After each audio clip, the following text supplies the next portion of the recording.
কিছুদিন পর বাংলাদেশে ইলেকশন। আমরা কি কখনো এই জিনিসটা খেয়াল করেছি যে আপনি একটা ইলেকশনের জন্য বুথ কেন্দ্র যত কাছে পান, যদি আপনি বুথ দিতে না চান যে আমার কষ্ট হচ্ছে, এই কাছের বুথ কেন্দ্রে যেতে আপনার জন্য রিক্সা, যানবাহনের ব্যবস্থা থাকবে।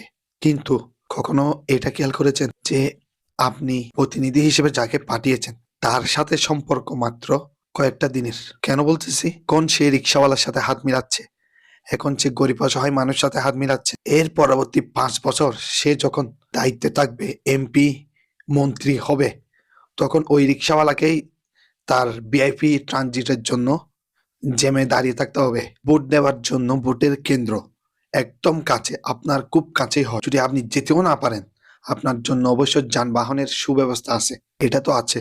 কিন্তু পরবর্তীতে যখন এটার সুফল ওই আপনার জনপ্রতিনিধি যাকে প্রার্থী বানানো হয়েছে, যে প্রার্থী হিসেবে দাঁড়িয়েছে, সে যখন আমাদের ভোটের সুফলটা পায়, পরবর্তীতে সেবাটাকে আমাদের এত কাছে আসে যতটা ভোট কেন্দ্র আমাদের পাশে ছিল।